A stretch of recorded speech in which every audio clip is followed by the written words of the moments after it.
We are finally back again for another vibrations on the one only Brbptv. Be real, be positive. This time another podcast has dropped right here again on the vibrations, of course, here in the nature of the Caribbean. But brothers and sisters, we have yet another special guest, and he goes by the name none other than Mr. Cabral Douglas. Bro, how you been, bro? How you doing? Oh, I'm great. Thanks for having me. Let me just shout you out first and foremost. Thanks for having me on the program.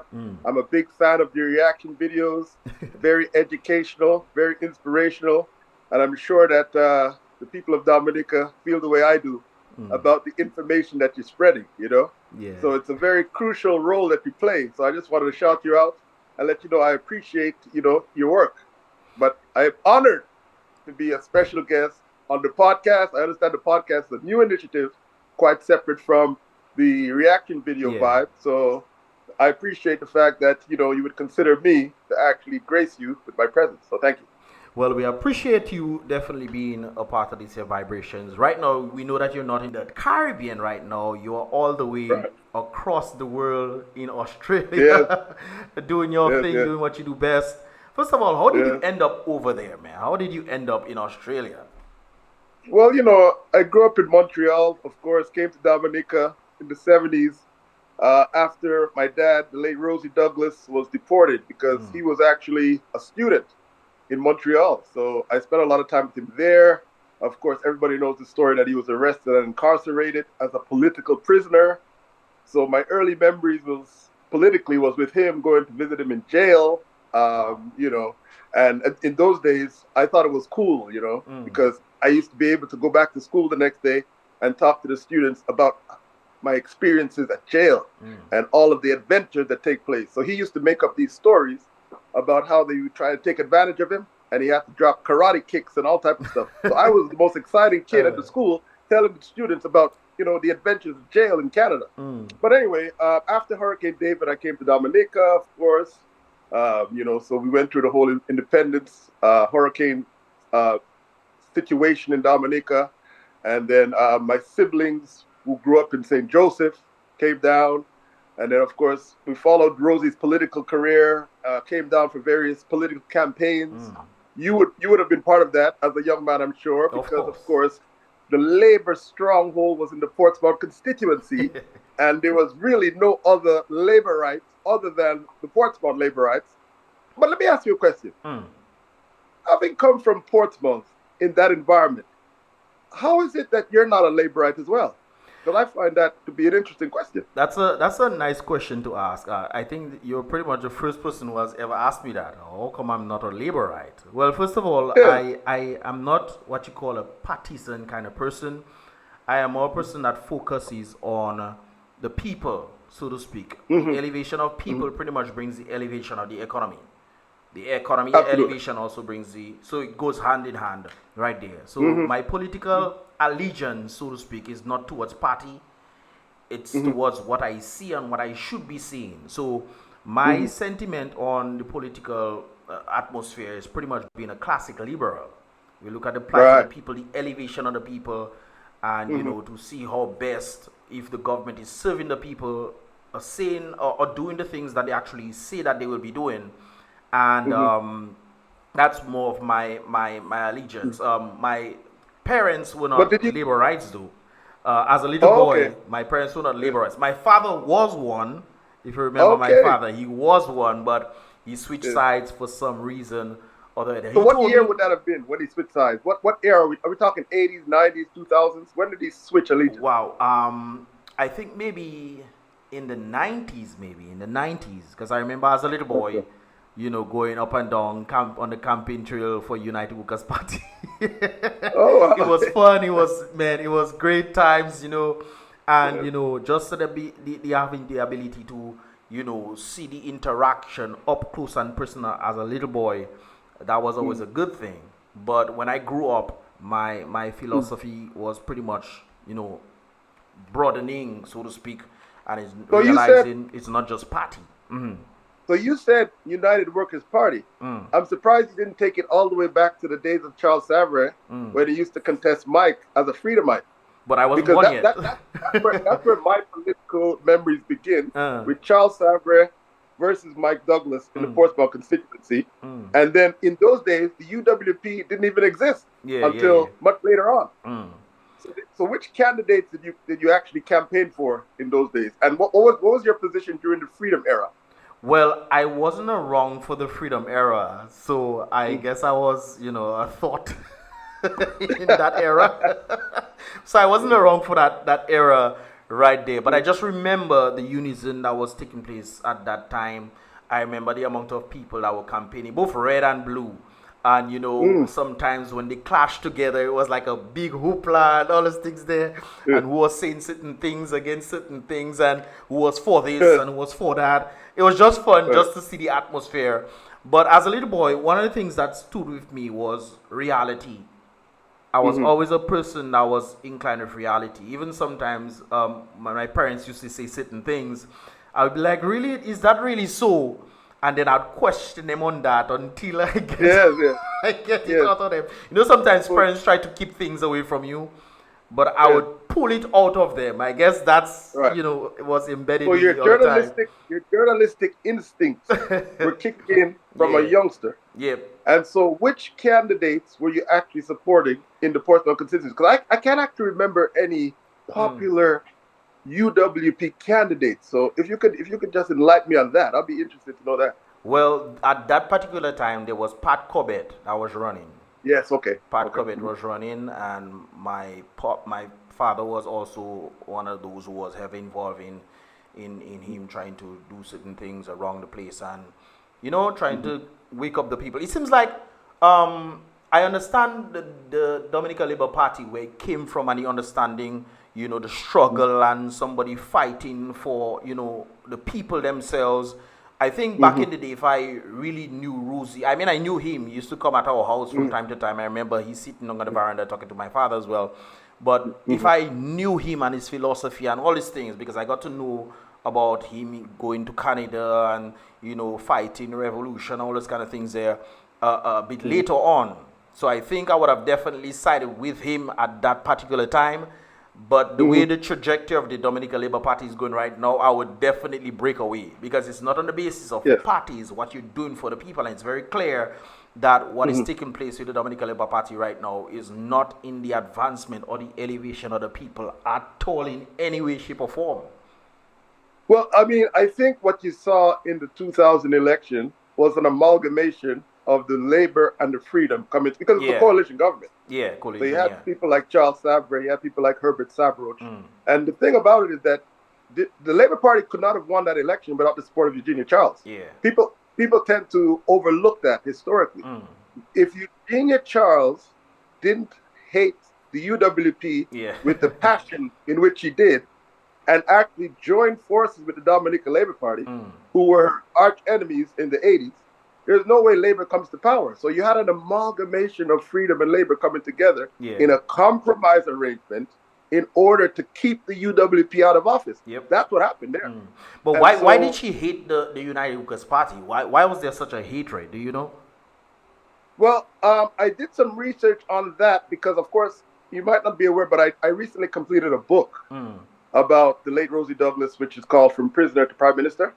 And I pretty much tracked his trajectory from the days in jail and visiting him in jail to his emergence and deportation and being banned from the various territories.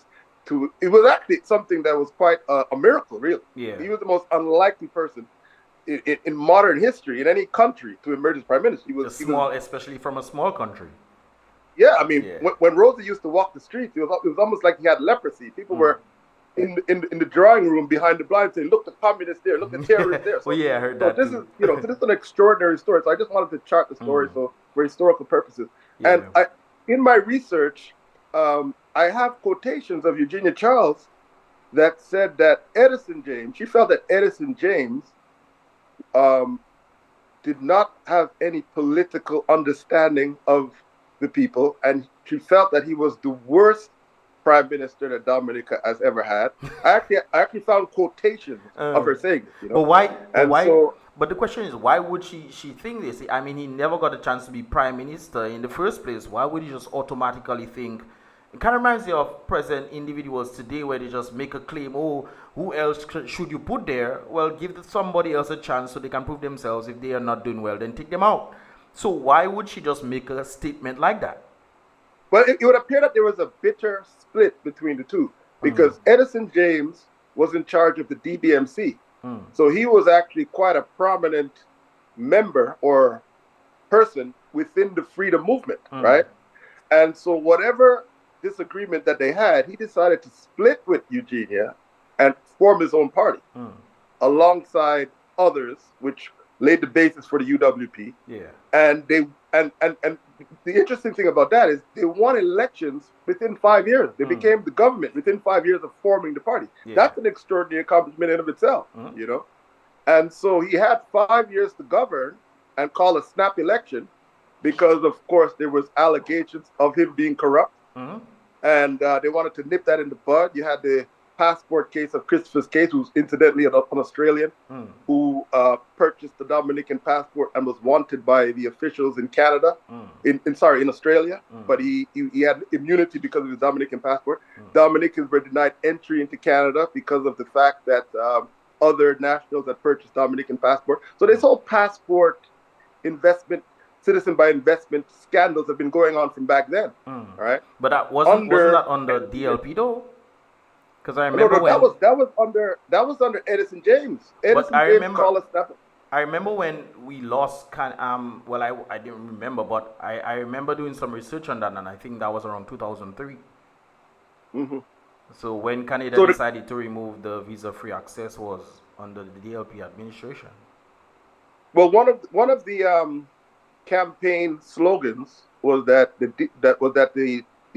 UWP was engaging in corruption. You remember that they hired Tony Astafan to investigate corruption, and they even said that they were going to paint the inside of the jail blue for Edison James and Company. Yeah.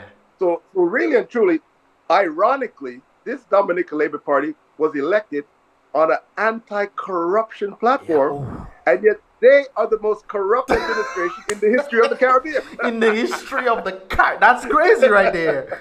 How do you come into power on the basis that the other team is corrupt, and today you are known as being one of the most corrupt in the entire Caribbean? Yeah, I mean, according to Lennox Linton, there are billions of dollars in passport revenue that have been unaccounted for. And it's really interesting when we listen to Lennox Linton, and I remember when the Prime Minister was saying that Lennox Linton is talking nonsense. Remember back in 2019, the Prime Minister of Dominica indicated that he was going to embarrass Lennox Linton with their accounts. Remember when he made that statement? And now since 2019, up to now, he has yet to embarrass Lennox Linton with the very statement. It's interesting when I think it was Lennox Linton also who called for a shutdown of the country if the Prime Minister did not respond in effect to tell the people where the money was. And the Prime Minister was on two-faced. He was like, there's no money out there. And then he said all the money came to Dominica. And then not too long afterwards, if you listen clearly, he indicated that there was money for development out there. Yes. It's interesting how we... the whole real estate option, and he admitted in an interview, I think it was on Kyrie FM, where he said there's two options, and one of the options, the real estate option, the funds were being held. He said, had it not been for the real estate option, all of the funds would have come into the treasury. Exactly. But under what constitutional arrangement gives you the right to divert funds that are state funds from the Dominica Consolidated Fund? And that was the whole issue that Linton was raising, and I think is the basis of legal proceedings that he is planning to initiate. I heard him recently announce that. So that would be interesting to see where that goes. But you talk about legal proceedings in that regard, but don't you think that there's some sort of corruption in there? Because I remember when they were doing the bribery and treating, is it the treating or the bribery and treating case? They were doing one, and the government, well, not the government, but the DPP threw it away. They threw it out, even though the CCJ stated that this matter should be heard. So don't you think, I mean, there's some sort of corruption within the justice system itself?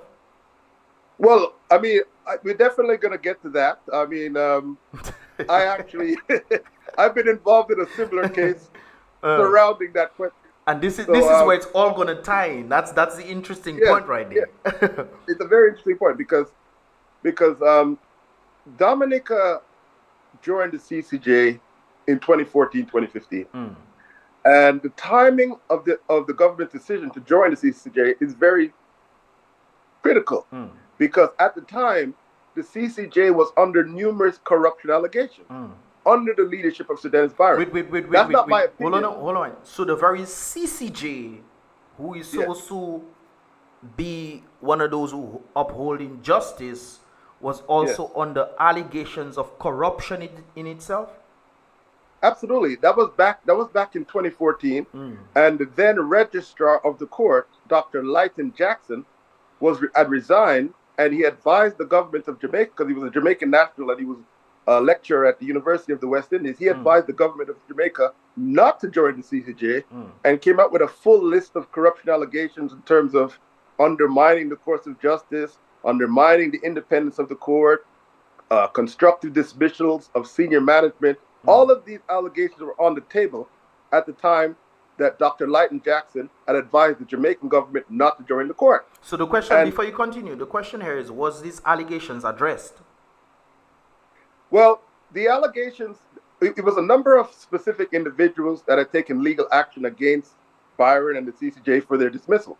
So what Lighton Jackson was suggesting was that Byron had dismissed a number of senior officials who knew about the running and the administration of a court in order for him to be able to run roughshod and carry out whatever policies that he deemed was in his best interest, rather than follow established protocol. So that was the allegation at the time, right?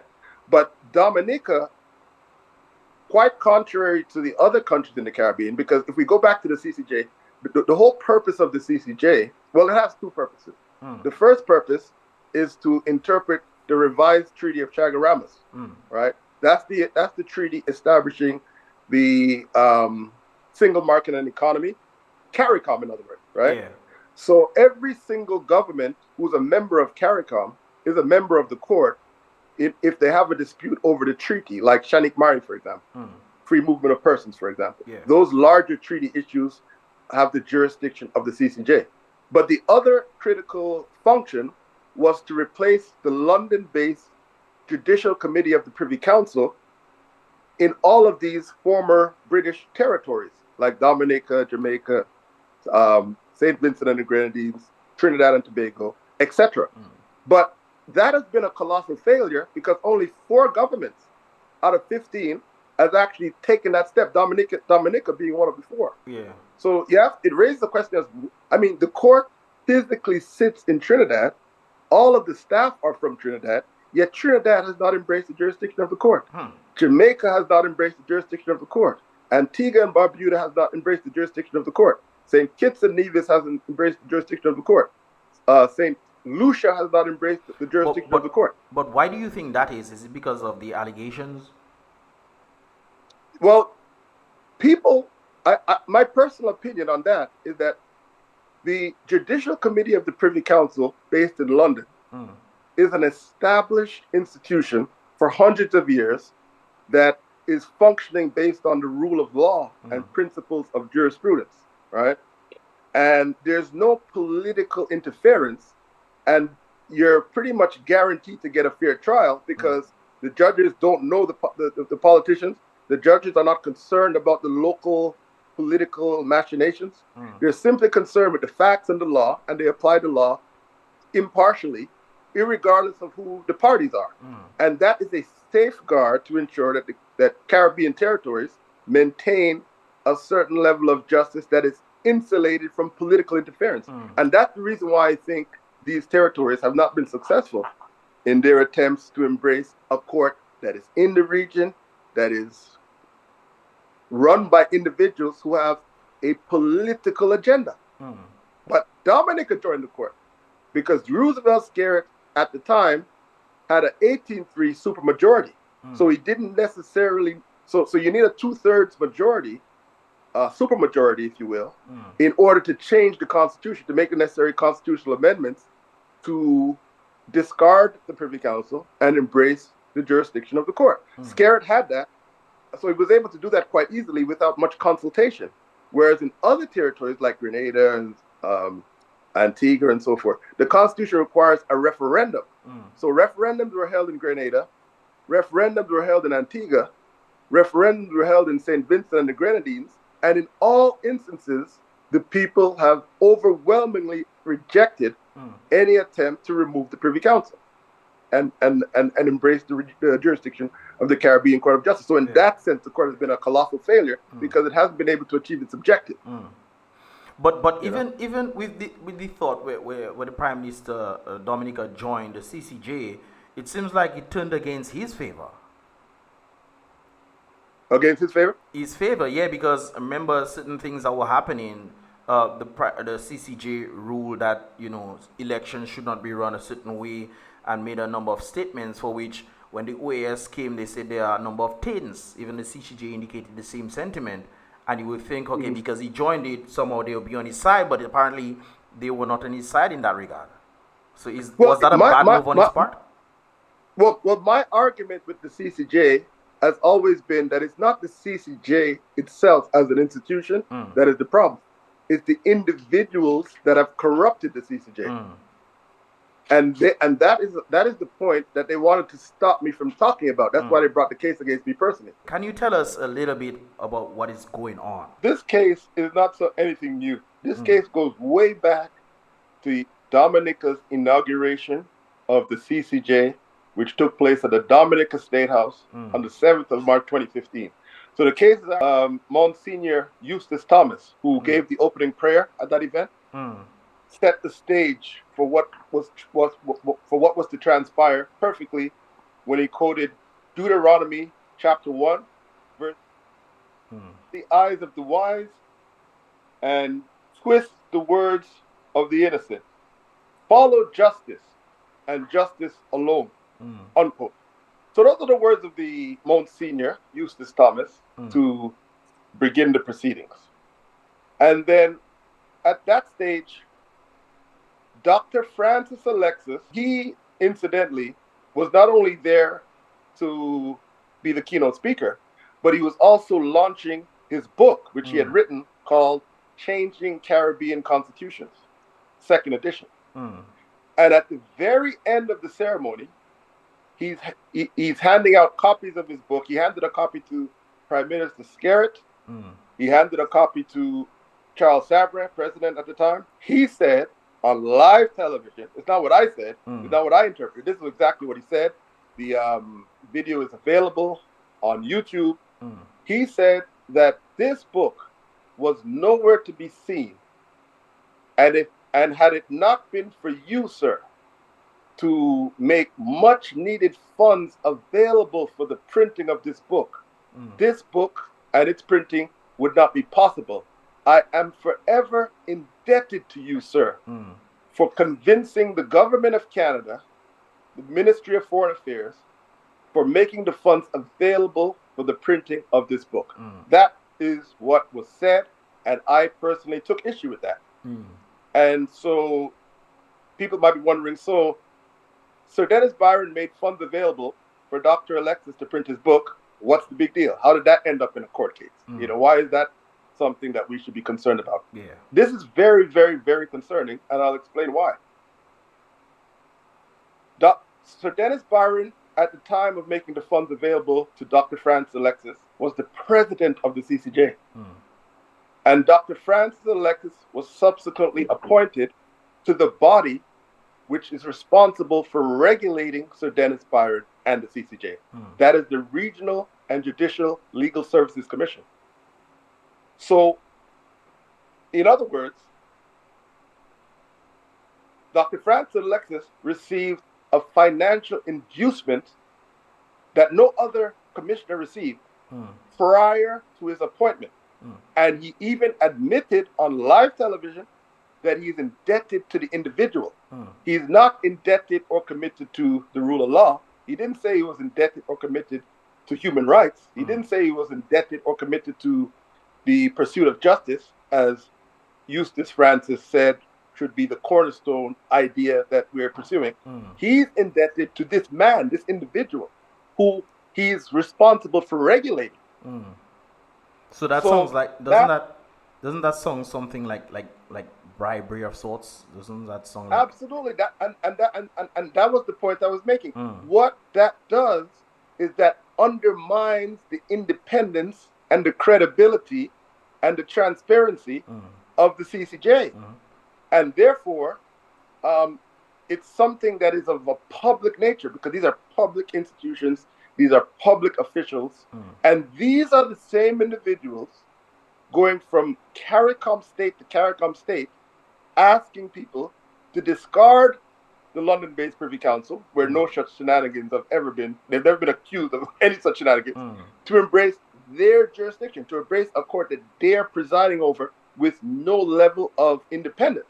And these are the same allegations that were made against Byron at the CCJ. So this is a huge issue of concern to every single member of the Caribbean community. But is there any law or is there any guidelines that says that they cannot receive anything that would be considered,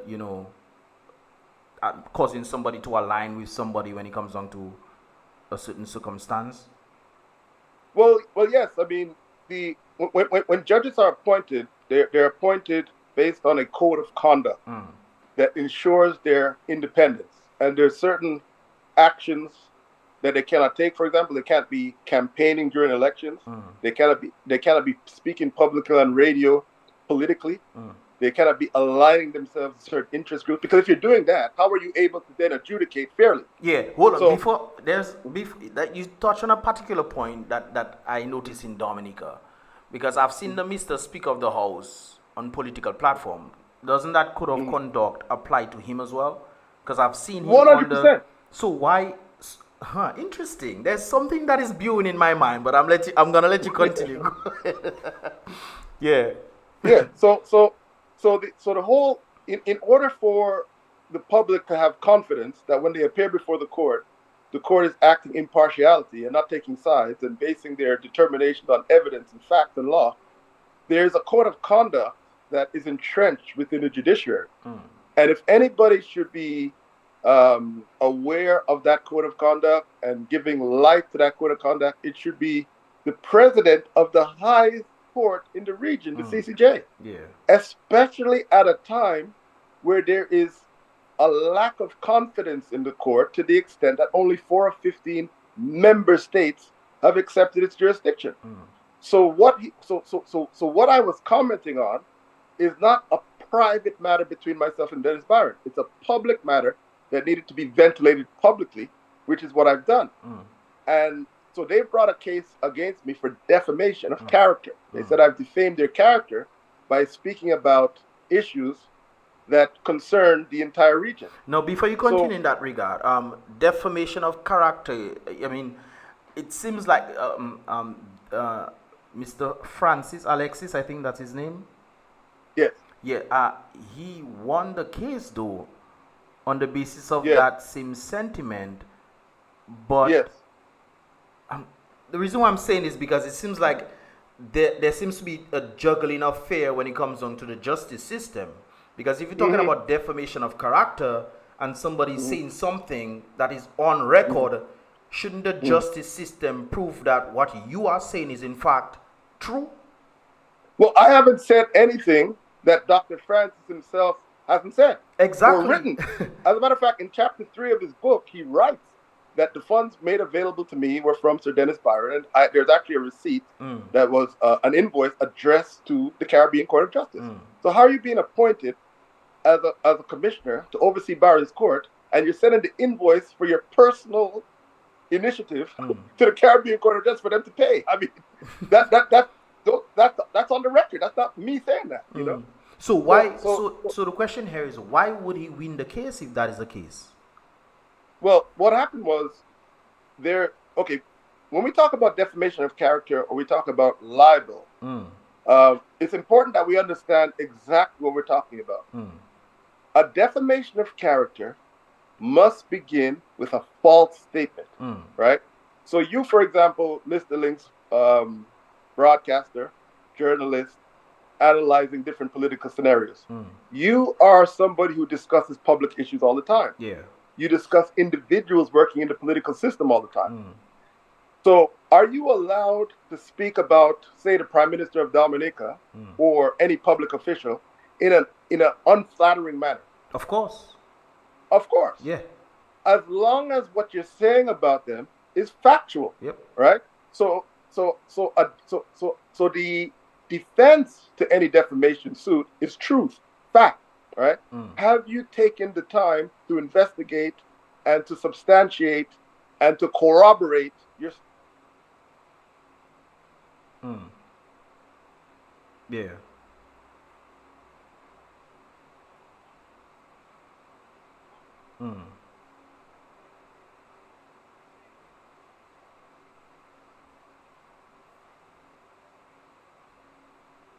What is it that I said about Francis Alexis that is not true, that he himself hasn't admitted on record, and that you feel is defamatory? Because in order for it to be defamatory, it has to be untrue. So what have I said about him that is untrue?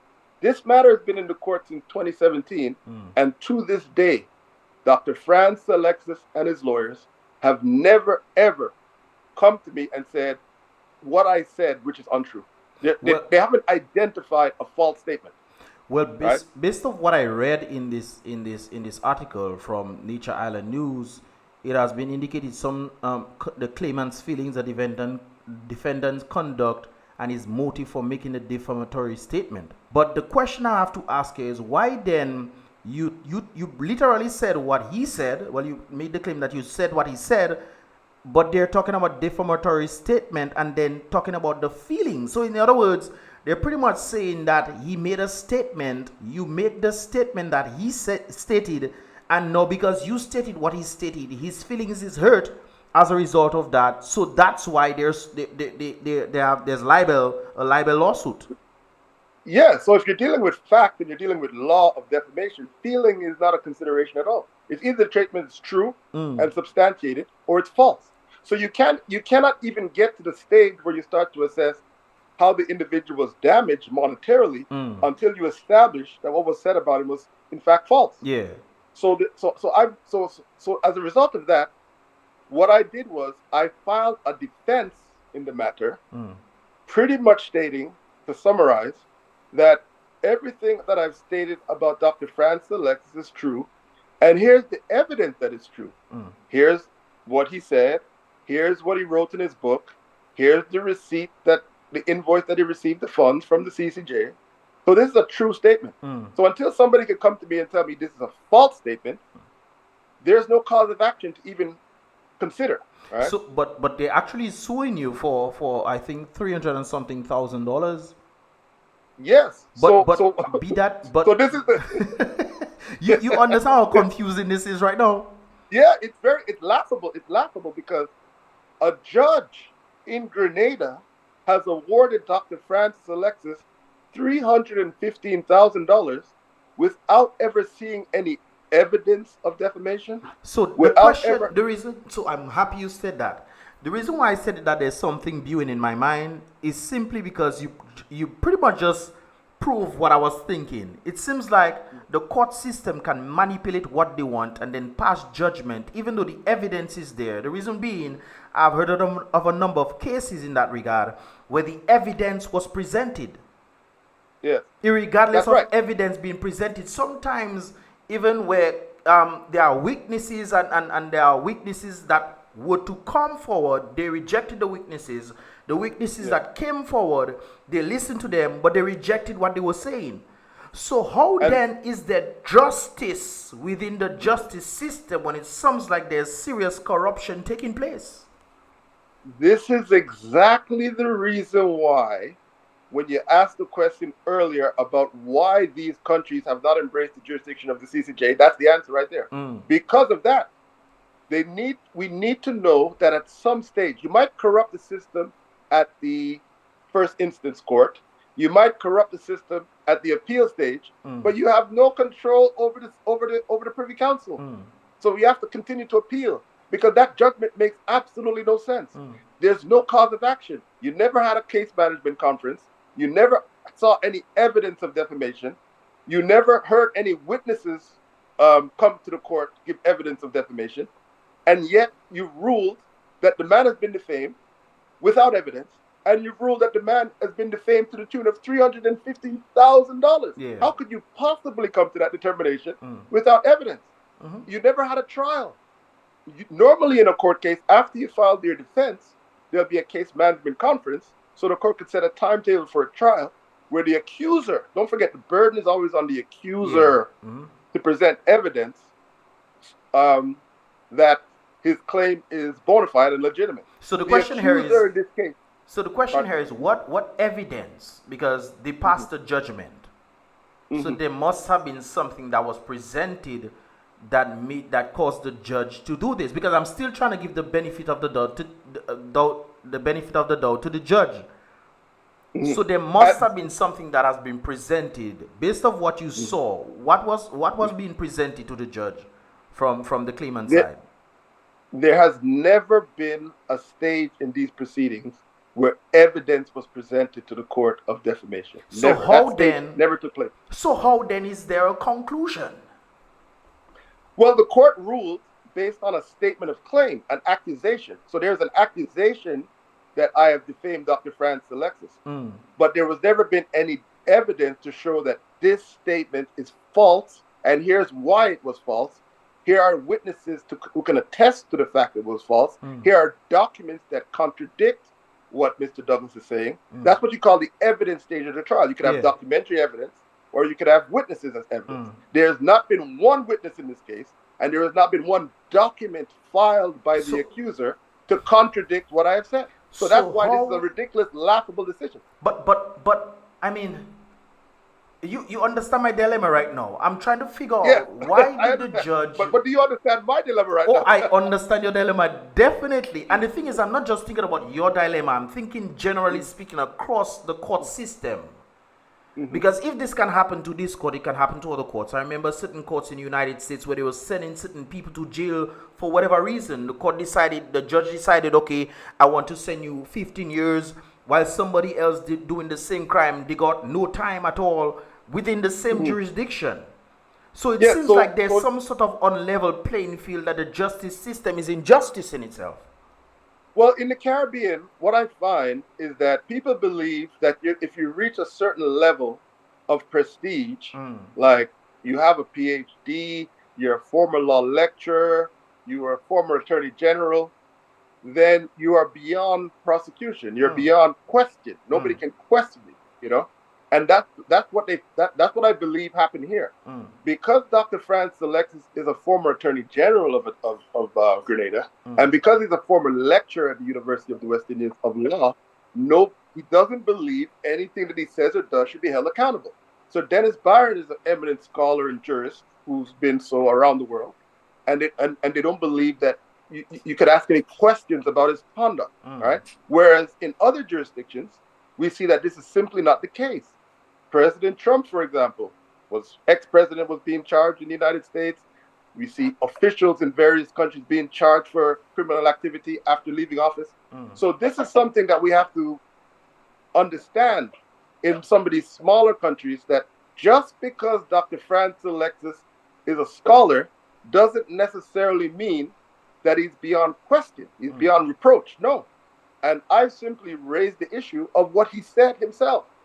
And what the court said was that Dr. Francis Alexis approached the court and he entered what you call a default judgment. A default judgment is asking the court to make a judgment in your favor prior to any trial taking place. But is this based off any law?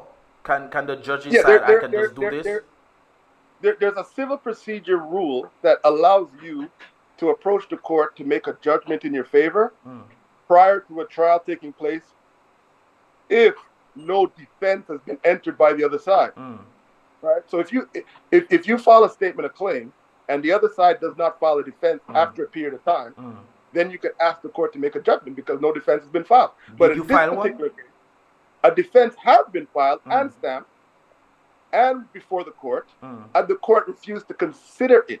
Now, the Why? Why defense, is like that? I said earlier, well, because if the court considers the defense, then they have to have a trial, and if they have a trial, then the corruption will be exposed, and it will implicate Sir Dennis Byron, it will implicate Dr. Franz Alexis, it will implicate the ethics of the CCJ, and it would reduce even further the confidence that people have in the regional institution. So they want to do anything in their power to prevent the trial from taking place. So by preventing the trial from taking place, the individual, myself, have no regards to my constitutional right for a trial, my constitutional right to face my accuser, my constitutional right to defend myself. So I never got an opportunity to defend myself. But my constitutional rights. This is troubling for you, I'm sure, but for the justice system, who is supposed to be upholding the law in that regard. I always ask the question, who is policing the police? Therefore, who is policing the judges who are doing these things? Apparently, they seem to be above the law. Yeah, so fortunately, our legal system has a built-in system of appeals, so it can then go to the Eastern Caribbean Court of Appeal, and then you can appeal again to the final Court of Appeal. And because Grenada has rejected the CCJ in consecutive referendums, one in 2016, one in 2018. So don't forget, the same Dr. Franz Alexis is the one responsible for organizing referendums in Grenada to get the people to discard the Privy Council and embrace the CCJ. But fortunately, the people of Grenada saw through this and they rejected it. So this case will go to the Privy Council, where due process and basic civil procedure rules will be applied. No, the question, and that's where you're able to. Okay, now the and question, that's where you're able to reject the issue. It seems like certain people believe that they are above the law if that is the case. So who is going to hold them accountable to these things? Who is going to fire them? Who is going to do a number of things, that would pretty much prevent them from doing this again? Because this kind of situation doesn't happen one time, it happens over and over. And then it becomes like a culture where they believe they can just do whatever they want. Well, it has become a culture where the powers that be believe that they can do whatever they want with no regard for basic constitutional rights. We've seen that in Dominica on a number of occasions. We've seen that throughout the region. We're seeing it in this particular case. And that is the reason why nobody trusts the CCJ in terms of embracing its jurisdiction.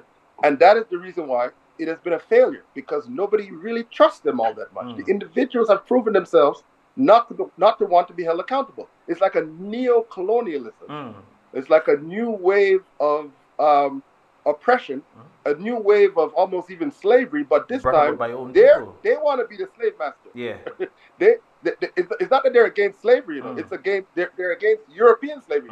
They just want to take over and be the slave master and do away with all of your individual rights. I remember a certain prime minister in a certain country making a claim on the basis that the big international countries cannot take him for their little boy. You cannot take me for your little boy. He said that he won them already. He shows them that he's not their little boy. And in turn, doing the same thing in the very country that he leads. So it's very interesting when you look at the dynamic as to who, we don't have slavery. Yet still it seems like the people that we elect to put them in positions to do things for us are the ones putting us back in slavery. Now we talk about the justice system. It's written justice for a reason. And if the very justice system isn't just, then who is going to bring justice to the justice system? Well, exactly. That's right. And that's why the remaining vestiges of the Privy Council backstop that we have, and that needs to be preserved. In Dominica, we didn't have much consultation about it because the Prime Minister and the DLP had a supermajority, so they could just run it through Parliament without much discussion. Whereas in other countries, like Jamaica, like Trinidad, like Antigua and others, the discussion had to go to the people in order for them to decide whether they wanted to make this major move, and they rejected it. And that's what would have likely happened in Dominica had people been properly consulted. But people were not properly consulted in Dominica. I think that is a big problem when it comes down to Dominica, though, because it seems like persons don't really know what's going on. They know that they might get a $300 or $500 or whatever amount during election time, so they vote for that very thing, not realizing that is what is keeping them down, literally keeping them down in the same position. Now you're trying to elevate yourself to move beyond that, but it seems like you're bringing yourself back because you don't have a choice based on the economy that is not doing well in the first place. So you're constantly in a cycle. Yes, well, back in the day, I think Dominica achieved universal suffrage in 1951. After the war. What do you mean? What do you mean by universal suffrage for the individuals listening? That anybody over the age of 18 could vote. Before that, you had to be a man. You had to be, women couldn't vote. You had to be a man, and you had to have some level of education, and you had to have some land ownership. In order to have the right to vote, those were the criteria. I think that was everywhere, though. That was everywhere, not only in Dominica. That was around the world. I think, and it's not just saying the man was the one who was voting. I did a little research in that regard. It was not necessarily the man that was the one voting, but because the man was the head of the household, he represented he was voting on behalf of the household. Yes, correct. So it was the household that had one vote. That's correct. That's how correct, it. Oh yeah. And so the reason why they had it that way is because the landowner had a certain interest to make sure that the economy was being developed in order that he could hire workers, in order that he could make investments, in order that he could have protection of his estate and his holdings and so forth. That he could be a part of the economy. Yes, but you couldn't approach us an individual with a $20 for a vote. Yeah. Whereas today you can. So therefore, with all of the stuff that we're talking about, it doesn't make any difference, because as long as you can approach an individual who makes up the majority of Dominican Labour Party supporters with a $200 to get a vote out of them, then they're going to continue to win the election. That's the situation. And I think that is a big problem, though. That is a very big problem. Because it's not representative, it's not a representation of Dominica at all. Yeah, but as long as you have a situation where individuals are susceptible to being treated and bribed, because these are still Dominicans voting for the DLP. Yeah. Whether they were bribed or treated, they're still Dominicans. Whether they came from overseas or they live in Dominica, they're Dominicans, right? But they are susceptible to whatever inducement that the government is willing to offer them in order to secure their vote. Whereas in those days, the persons who were eligible to vote were not susceptible to bribes because they were established. But the question here is, how did it ended up being like this, though? How did it ended up reaching that state? Because I remember back in the day when I used to hear stories of certain politicians that wanted to do certain things in parliament, and if the politicians passed certain things, the politicians would not go at their home. The people would block them until they go back to rectify it. It doesn't matter what time in the night it has closed, they would have to go back. I've heard stories of this right there. So how did we manage to move from this set where the people, and plus they even removed debating in elections, which I find was pretty crazy right there. How can you remove debating for the people to understand what's going on? It seems like this is a willful intention, but how did it end up being there? Well, the Dominican Labour Party have come to the conclusion. Yeah, the Dominican Labour Party has come to the conclusion that keeping people ignorant, I'm not saying Dominicans are ignorant, I'm just saying they focus on division and lack of information. Like if you listen to them, they want to keep people down, unemployed, uneducated, in order so that they could induce them to vote, as opposed to uplifting them with education and debate and political consciousness and understanding of civics and how the world works and how the economy works. Because if they understood that, they would probably not vote for them. but that's an interesting point you made there. But whose fault is that, though? Is that the people's fault, or is that culture? I like to say culture. Is that a culture that has been created? For example, we know about people when it comes on to voting, and I remember when the giving of money started. I give you some monies to help you out, and right now it's not even monies. I give you a cement bag for your vote. You know, I remember Yeah. seeing this lady say, I want my semen back for my vote. You know? Yeah. So it has There you go. moved to such an area where people don't even know why they are voting in the first place. Yeah, so you have to look at the whole issue of universal suffrage, where one man, one vote, and whether or not it's been positive for Dominica or negative for Dominica. Because right now you have a system where votes are for sale. All right, Yeah. people are susceptible to selling their votes, and not concerned about policies, not concerned about development, not concerned about economic growth, not concerned about being independent, being able to chart their own course, their own destiny. These were the issues that the colonial governments were concerned about. You know, although it was a colonial government and most of the wealth went back to the mother country, Yeah. they were concerned about building the economy and building wealth in order so that they could extract it. Right. So once you come to independence now, you should have, you want to maintain a system of economic growth and agriculture and agro-processing and so forth, education. These are all the benefits that the colonial government provided us. And you want to continue along those veins, but put the right people in the right position in order to elevate the individual. And that I think is where we probably went wrong, And trying to win votes win elections at all costs has become the modus operandi. But isn't there any laws that are guiding this, or are we just like the justice system doing whatever we want? Well, the thing is that you have people that are not really interested in the economic development of Dominica deciding who's governing Dominica. They're the majority. These are the people that support the Dominican Labour Party. So even if you have electoral reform, these people still have the power to chart the death. I mean, that's why you have the same government in power for a quarter of a century. Really, there's no other country that has the same government in power for a quarter of a century except Dominica, and that is likely to continue. But that's not a good thing, though, for the very people themselves or the government. I've heard that the government, the Prime Minister wants to leave at a certain time, but it's not like he has developed Dominica to a standing where he can say, okay, I can finally leave.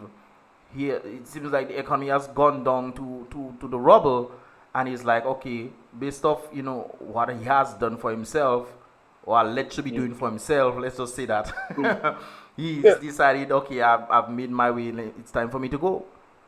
But how do the people not see this thing, though? Well, the majority of the people that vote this government in continuously are dependent on the handouts that this government is providing. So whether it's the Yes You Care program, whether it's the Senior Citizen program, whether it's the NEP program, these are all social programs that individuals are dependent on for their daily survival in Dominica. So an entire generation of Dominicans have grown up thinking that this is the best way forward. This is why I mentioned culture earlier on. So you could talk about economic development all you want. It's a foreign alien concept to them because they just want to make sure they get their handout from SKERRIT. That's all they're concerned about. They don't worry with you at all. Yeah. So are you saying the independence of Dominica was probably a big mistake? Well, one of the things I talk about in my book is the independence period. The Dominica Freedom Party actually opposed the question, and they were looking at having a referendum on that question, and also the DL. There were factions within the DLP, the alliance, with AFI and others who opposed independence under Patrick John. And so independence wasn't universally embraced at the time. There was a lot of debate about whether or not Dominica should become independent at that particular time under those particular circumstances. And one of the things Eugenia was interested in was getting some type of package. I think it was some type of compensation package so that they can have some funds to start their development. And some of the initiatives Patrick John took with the free port and so forth, early stages of development. So all of that stuff was on the table at the time. Rosie Douglas, as Prime Minister, one of his major initiatives was for Dominica to become a department of France through Martinique and Guadeloupe, so that Dominica could benefit through the European Union. So he was looking at European Union membership through France. So So the question of Did that Dominica, never material? Why did that not materialize? Because that sounds like a good idea. Based off when we pass in on the boats, the ferries, we see how grand Martinique and Guadeloupe is. But on the other hand, we also see Martinique and Guadeloupe, the individuals in that country, also protesting for their freedom. So, what can you not please humans? What is going on there? well, it's ironic. It's ironic that the Popular Independence Committee was one of the major organizations that fought for independence, and that caused that was one of the issues that caused the split in the DLP with the alliance and the DLP, and only to come back 25 years later and seek to be part of the European Union. You see, so it just shows you how the dynamics of politics evolve over years and how people's thinking changes. On the one hand, you want to be independent, but then on the other, you want to be part of the European Union 25 years later, as the same individuals who actually led the independence struggle, because apparently the colonial masters were exploiting you. Yeah. You mentioned your father. If we had to look at Rosie and Rosie had to come back today, would he be amazed? Would he be frightened? Would he be shocked? Yes. So I think that if you go back and you look at the DLP and their various manifestos, you'll find that under Mike especially, those 80s manifestos were all about empowering the individual man with the tools that he needed to work and create for himself a decent standard of living. That was the philosophy of the Dominican Labor Party, right? To provide the enabling environment for the individual, the man, to be the leader of his family and of his community, to go out there and be able to produce and be a productive member of society in whatever field, and to create a decent standard of living for himself within a capitalistic framework, within a economic framework, to be productive. So individuals needed to be productive. Whereas before you continue, was that written in the DLP's philosophy? Because it seems like what is happening now is completely opposite. There's a socialistic viewpoint to the DLP at present time. So it was written. It was written in the manifesto, and even to the extent that foreign direct investment, they had a policy on foreign direct investment, whereas foreigners were only permitted to invest in Dominican sectors that Dominicans did not have the capacity to invest in themselves. Like major industries that required significant levels of capital would be the remit of foreign investors. But now you see Chinese nationals coming in and investing and replacing locals. So the whole concept was for Dominicans to benefit economically from the resources and the development of Dominica, as opposed to foreigners taking control in a form of neo-colonialism, because we've just coming out of a state of colonialism. So there was a consciousness about Dominicans being in control of their destiny and being the beneficiaries and experiencing the growth and development. So you have Dominican business owners, Dominicans owning big industry, Dominican millionaires and successful business people and employees and civil service and a pool of tax incentives so that business can operate and develop and grow. I remember. So that was kind of the underlying. I mean, Mike himself was the leader of the DLP. He was the one that brought Ross University from castaways, for example, and he was the one that had the first restaurant inside the university.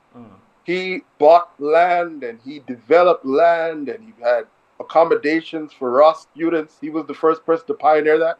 Robert Bernard Douglas, his father, went from a poor black man in Portsmouth to a multimillionaire inside colonial Dominica, right? Give me an example of a poor black man that you know of in Dominica today that has become a millionaire doing agriculture in a few years. Yeah. So people were doing this in colonial Dominica.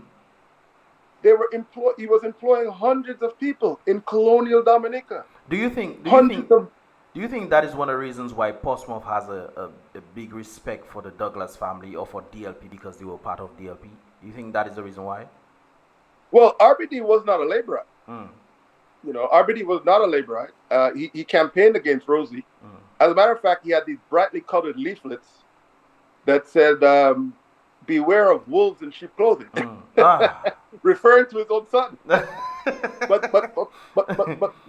but those were during the communist days, because I mean, Rosie was an aberration because he came back from Canada as a communist. He was a leftist. So he's probably the one that originally sowed the seeds of socialism in Dominica. But because Dominicans rejected communism in the 80s. First election he went up for in 1980, he almost lost his deposit. All right. And he brought people like Stokely Carmichael, who's a world-renowned civil rights leader, and he still rejected. They still rejected Rosie and socialism in those early days, right?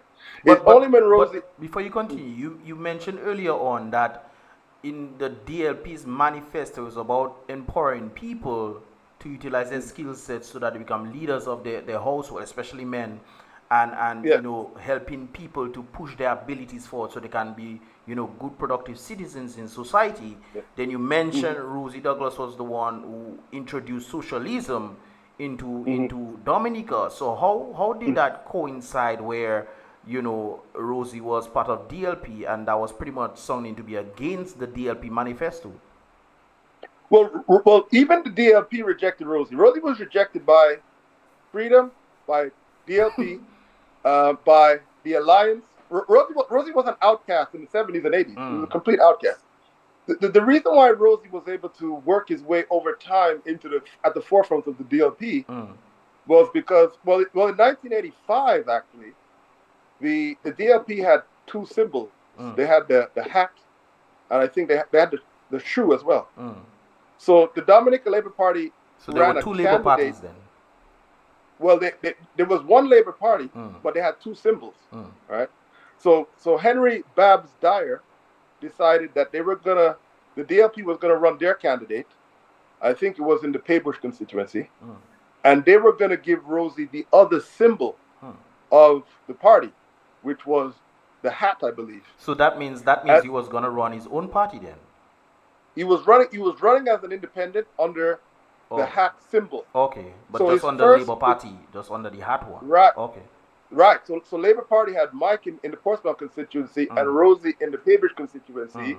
Even though they were ideologically apart, he had the symbol of the Labour Party. So that's how Rosie got ingratiated into Parliament in the very first place. So how did it become? Over time, how did it become the shoe and Rosie being a part of the shoe Labour Party?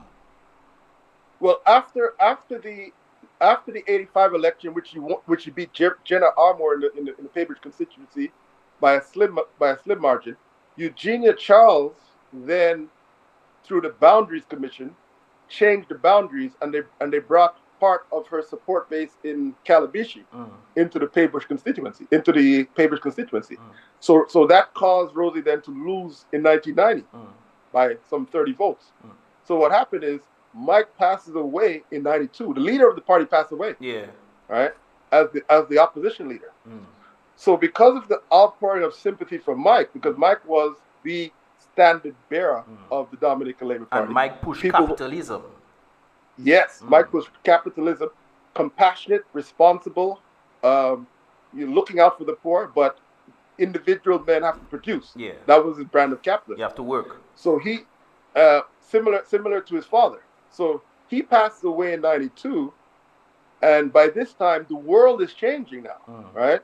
So you have the fall of the Berlin Wall, for example. You have communism being defeated in the Soviet Union. You have various manifestations of capitalism re-emerging, and the Cold War now, you don't forget, you're operating within the Cold War. So you have two powers diametrically opposed. You have the communist bloc, where a lot of the communist leaders, like Maurice Bishop in Grenada, for example, and other leaders who were on the left, had a base. Fidel Castro had a base of support. But when communism was defeated and that base of support started to dissipate, people then had to start a shift towards the center of the political spectrum. And that's what happened with Rosie. Rosie then had to become more realistic, and he had to become more accommodating to the realities of the world. So Rosie started changing his philosophy then. Right. His philosophy started changing to conform with the new realities of the world. And as a result of that, he became after Mike passed away, Rosie became the leader of the DLP. But it wasn't the same Rosie that you had in 1980 and 1992. It was an evolved Rosie that was more in tune with the realities of the world. Yeah. They lost the election in 95 to the UWP. And Edison James thought he would be clever and call it early election and catch them with their pants down. But Rosie had tremendous links in the international world, in Libya, and he had access to funds to be able to put a campaign team together, to put the funds together, to put candidates together, including Roosevelt Skerritt and Vince Henderson. So he had the young, energetic guys. He had the old school, traditional laborites. And then you had a wave of sentiment against the UWP because of their corruption allegations. And he was able to find a way to displace the UWP and form the government with the Freedom Party. I remember that corruption thing that they were talking about. I remember children in school, especially, they knew I was not a DLP supporter, and they were like the same thing that you mentioned, that they're gonna be painting the cells blue and all those kind of things there. And and it's interesting to find out that they made the claim that they were gonna send them to jail, and when you come to find out, there was no corruption to begin with. Well, no corruption. Well, exactly. No corruption was ever proven. I mean, Tony Astafan was given on the job. Case. Yeah, he was on the case. He said there was a prima facie case, meaning that, you know, there is something that that deserves to be pursued here, but there was never any actual case against the United Workers' Party. So but if they're making an allegation of corruption and they're telling the people, hey, these people are corrupt. I remember they were actually utilizing DBMC, I think they were using, and they say that there was a number of corruption taking place in that and money's being taken and all those kind of things there that they were claiming was happening with the United Workers' Party, which was never proven. Yet today we have the very thing that they claim was happening back then happening today. Because we know for a fact that monies is missing, is not here. Say the very Prime Minister himself admitted that, indicating that they are certain. Yeah, we talked about it earlier on. Yeah, I mean, but you see, the thing is that, I mean, back then, it seems like Dominicans were more, they were more in tune with wrongdoing. Like, for example, like the corruption thing carried a lot of weight back then. That's why United Workers' Party lost. Yeah, a government minister acting inappropriately in terms of conflicts of interest and state funds and enriching himself was something that percolated, that resonated. Now, this United Workers' Party has been talking about corruption for all these years, and nobody seems to be too concerned about it. Do you think that is because the people themselves have also become corrupt? Because remember, government officials back in the day, they knew certain things that was happening and they knew certain things that was right and wrong. Today they know the same thing that is right and wrong, but do they even care? So does that sentiment trickle to the very people themselves? Well, in those days, Rosie was going all over looking for money, looking for funds to develop Dominica. In these days, funds are readily available. SKERRIT has access to billions of dollars of funds from various sources, and some of those funds have been used to build houses for people. Some of those funds have been used to send people's children to school. Some of those funds have been able to look after the elderly. Some of those funds have been able to give children who didn't have access to the state college access to the state college.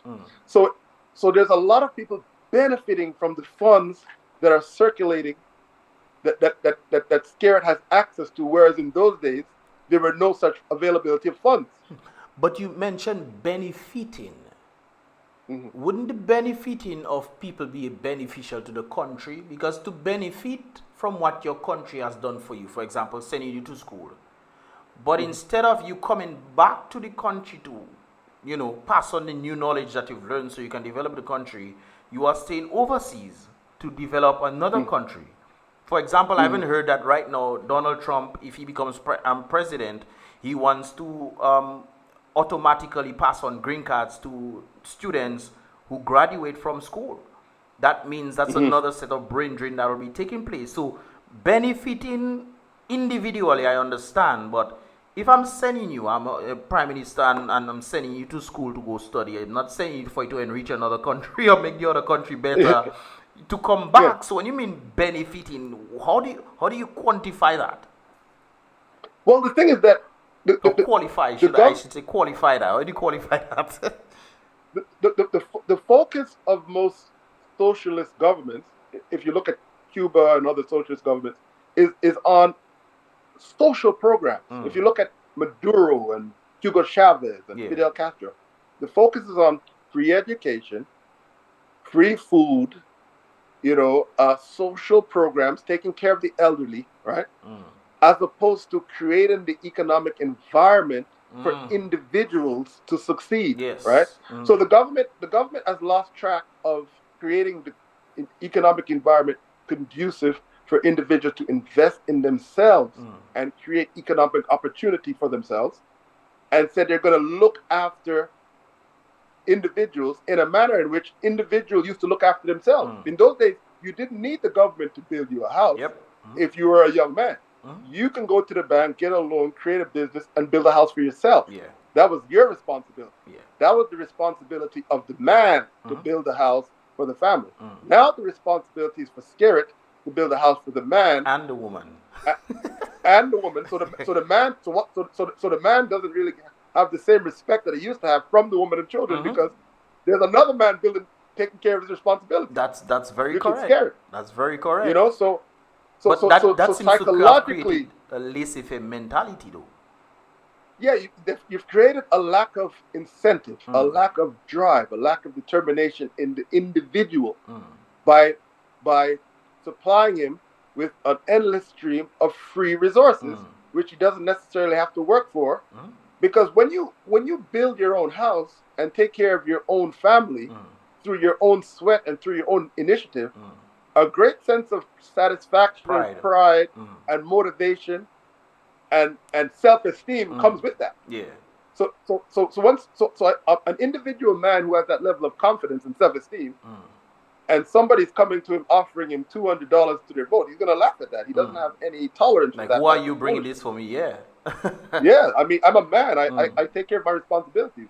I don't necessarily need you to take care of my responsibilities for me. What I need you to do is to create a conducive environment so I can continue to thrive and develop, but within my own country. No, within your That's what the role of the government used to be. But now it's shifted. That's why I'm asking this question right now. Do you think what has happened to Dominica is as a result of the prime minister them doing these things, or maybe people, hey, I work hard, I see my father work hard, it's time for me to relax now, let the government do things for me? Do you think that is the case? And on the other hand, when I've heard examples of men who are literally pimping their daughters and their wives or their girlfriends for them to be able to go somewhere, for them to get funds from the very government. So that seems to be a new culture in this day and age. There are even songs about this in Calypso and in Bouillon music as well. There's certain songs about these kind of things. So, I mean, how do you escape this thing, especially in times where, the economy is not doing well? Because there's one thing when you're trying to do things. I remember I have some friends who, they were in Dominica, they're no longer in Dominica, who were trying their best to make things happen, trying their best to go work as hard as possible so they can earn the little dollars that they can do something with themselves. And then when they finally left Dominica and did the same thing that they did in Dominica, they elevated in other countries. So it's one thing to have the premise of trying to do things, and it's another thing to have the resources that is backing up what you want to do. So it seems like it's not just, I want to try to do things.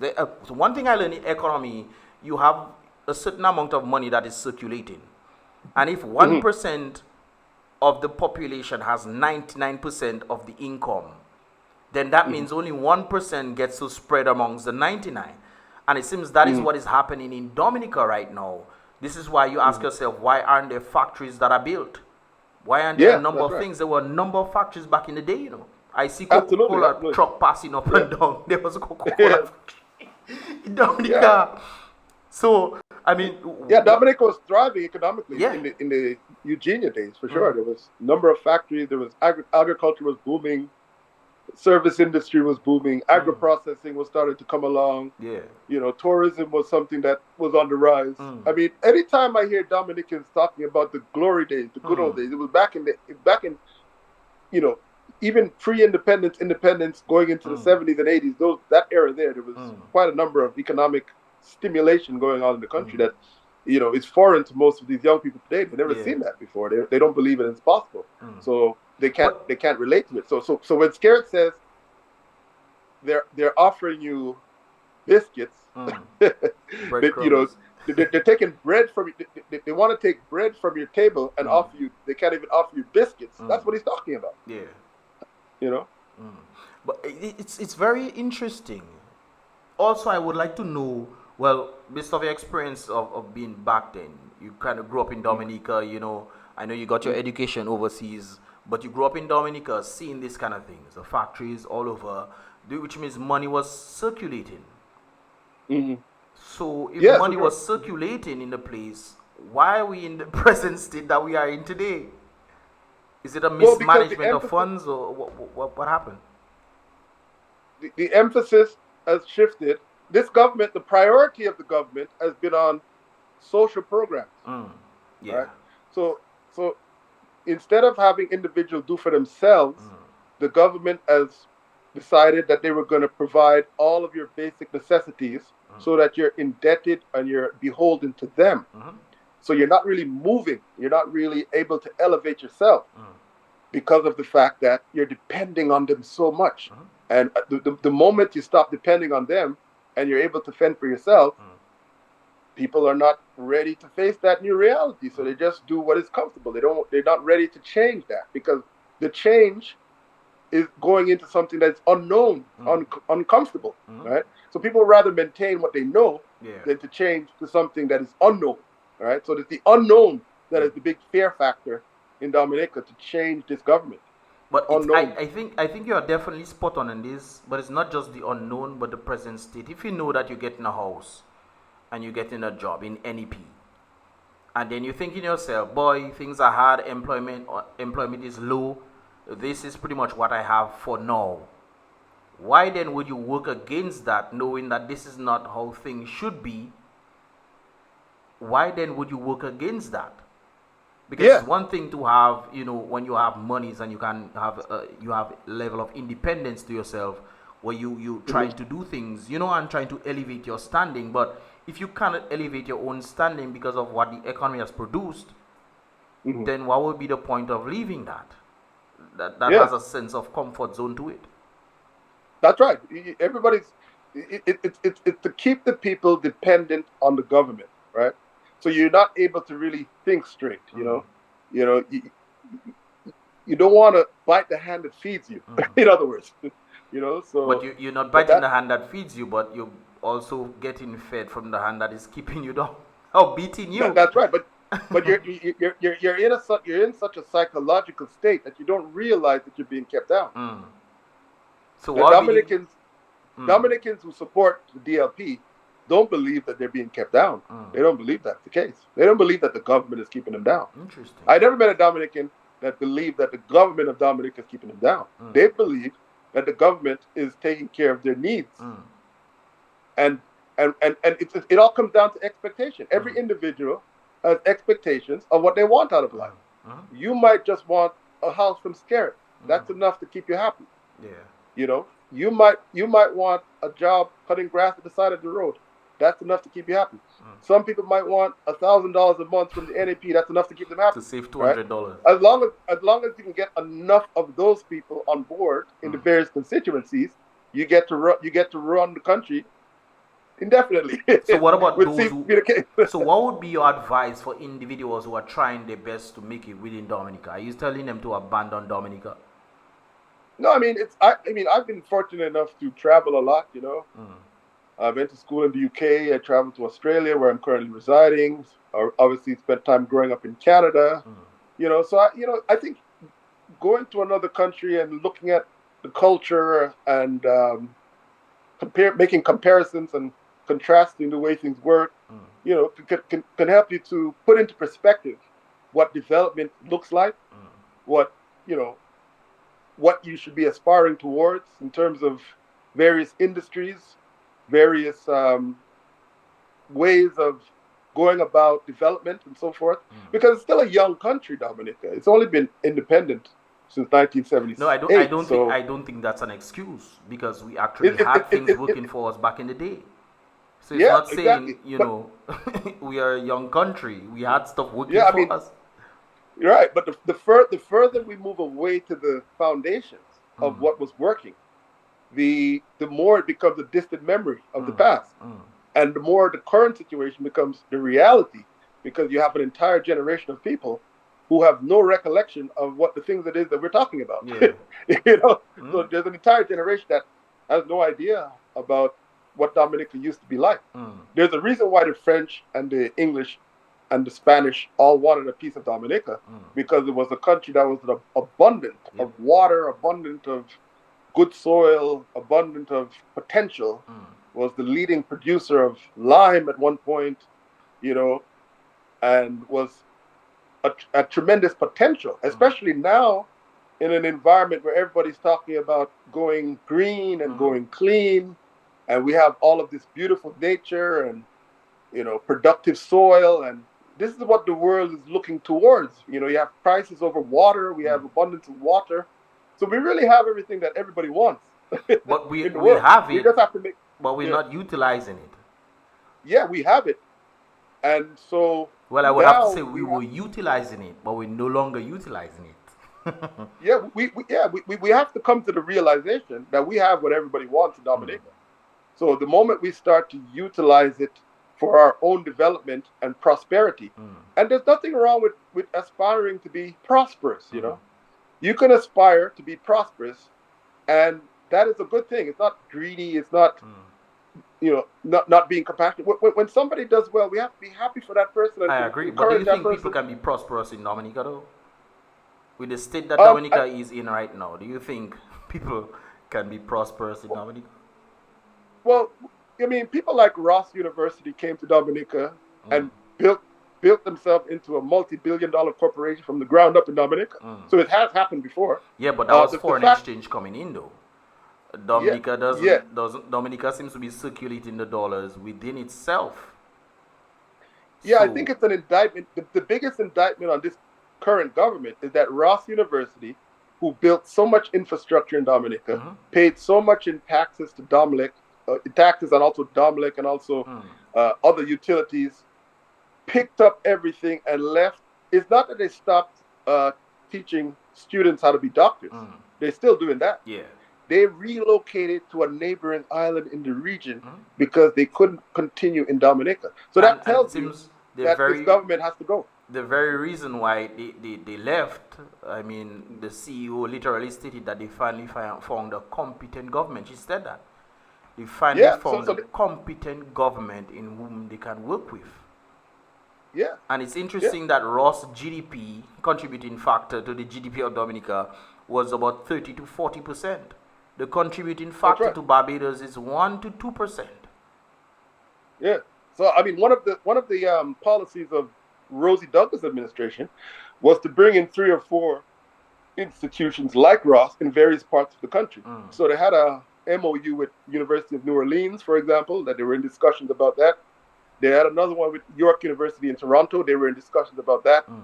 And there was another one, I think, was Middlesex in the UK. They were in advanced discussion about that. So that was to bring 3 or 4 major educational institutions into Dominica and create foreign exchange and to focus on science and technology, research and development, how to utilize some of the ancient secrets in Dominica, the soil, the agriculture, the volcanic nature, and to study those things and see what contribution they can make to the world in the creation of products and services, and also to merge Ross University with the tourism industry, especially the medi-tourism industry, where individuals can come to Dominica and have surgery and then go through a process of natural healing in the natural environment, the hot springs, the sulfur springs, the herbs, and then go back to the stressful life in the Western countries as a rejuvenated individual.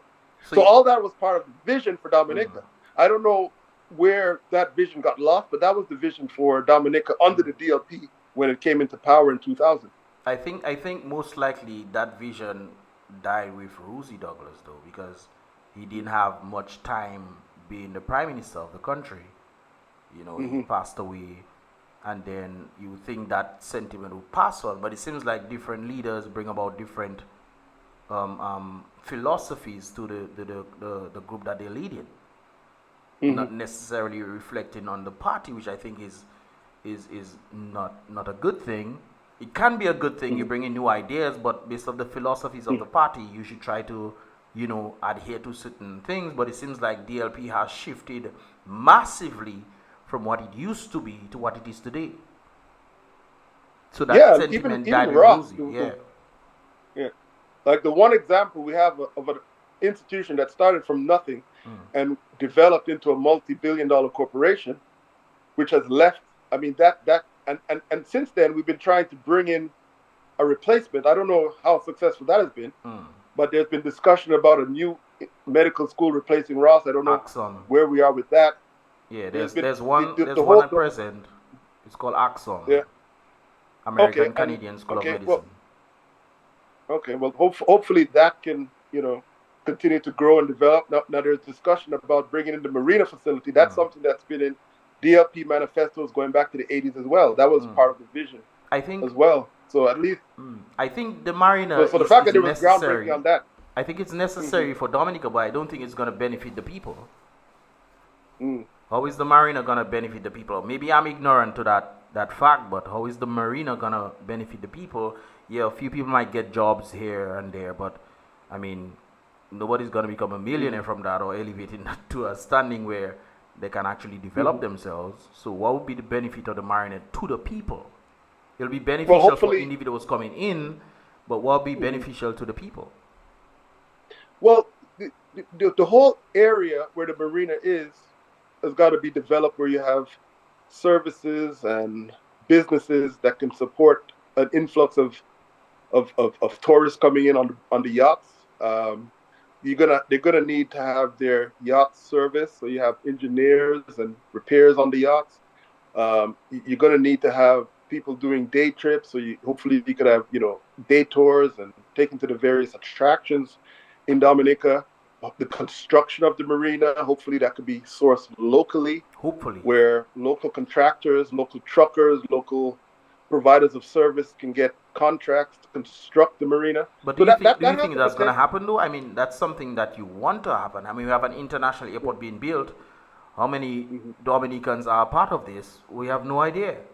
So on the basis of different projects being built around Dominica, I mean, the schools are handled by the Chinese.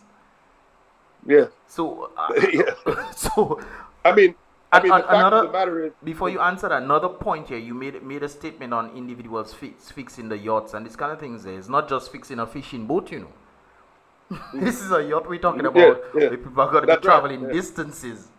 So it's not just saying, oh, I'm going to fix a fishing boat and that's it. You have to have the training for that as well.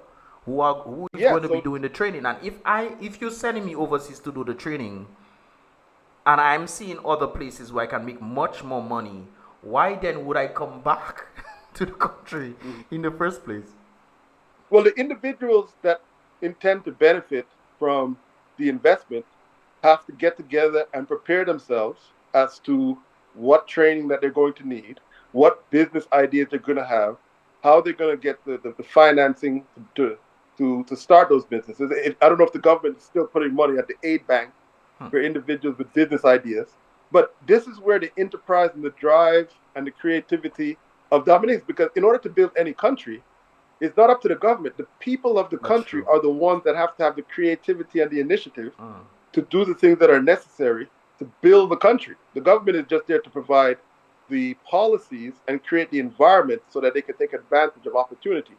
So here's an opportunity that people could take advantage of. I agree. But there's going to be preparation, and there's going to have to be strategic planning, and there's going to have to be funds made available for individuals who are serious about taken advantage of this opportunity. But that sounds like So, rewriting the wheel, though. That you're literally rewriting the wheel or making the wheel again, because the culture has been created where the people are pretty much dependent on the government to do everything.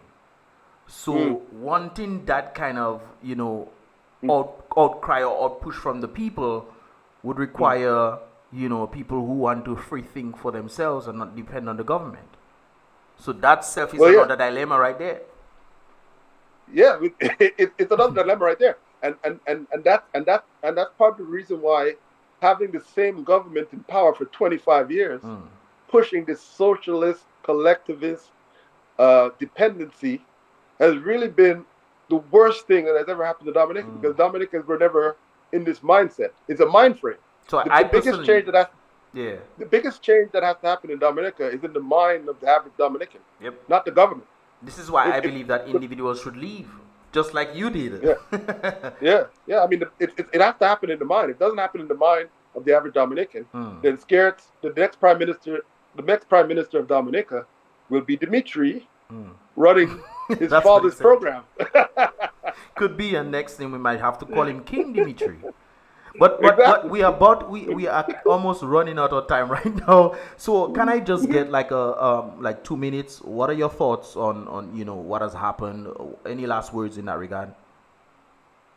Well, thanks for inviting me. I had a great time. It's good to see you. Yeah. And I just feel as though, with regard to the legal system, that it's unfortunate that the powers that be are so uncomfortable with me speaking about it that they brought a frivolous, vexatious case that has no merit. No evidence was ever presented. They didn't even have so much as have a case management conference, and it's been going on for 7 years. So I'm going to have to go ahead and appeal that. Might end up at the Privy Council eventually. So that's where that is. But with regards to electoral reform, that's the next thing that I think has a huge potential to shift dynamics in Dominica. So we'll see where we go with that. It's just unfortunate that the same Sir Dennis recommendations are basically being ignored. So, I mean, if you go back to another election with the same electoral laws in place, then, don't be surprised if this government continues in perpetuity. And I find it very shameful that the last election, don't forget, the consultant was hired to preside over electoral reform as the sole electoral reform commissioner. Called an election in 2022 under his consultancy, and he never made any reference to that in his report. He claimed he did not see the report from him a whole month. Well, I mean, he gave a chronology of all elections in Dominica, but refused to mention the fact that an election was called before election reform could take place. So that election there that took place in 2022, which the UWP boycotted, none of that was mentioned in the report. So and the reason why it wasn't mentioned in the report is because Byron's fee structure was such that he collected half of the funds prior to the report and the other half once the report was delivered. So had he resigned at that point, he would have been forfeiting his funds. So he had an interest in continuing the cycle of unfair elections in Dominica, and that's what I pointed out about Byron. That's a fact, I know we man, but one last point I wanna ask. Do you think the result why people are in the state that they are in is because they have neglected God, so to speak? Well, God seems to be omnipresent in Dominica. I mean, there's got to be more churches per capita than anywhere that I've been. But churches doesn't mean there's God, That's just a big. Well, that's another debate for another day. But there's certainly a lot of churches and a lot of references to the God, and every single ceremony or any single event starts with a prayer. So it would appear from the outside looking in that people are conscious of a higher being and make reference to him all the time. So that would appear to be the case. But if you had one advice to give, short and simple, one advice you would give for Dominicans in Dominica, can you tell us? I would say, think for yourself and don't be influenced by propaganda, because there's a lot of propaganda coming from the DLP camp 24/7 on the various radio platforms. think for yourself. Be analytical. Call what they're saying into question. Form your own views. All right. Try and think outside of the box and form your own independent views and act according to that, as opposed to following the crowd. Be an individual as opposed to a follower. Be a leader as opposed to a follower.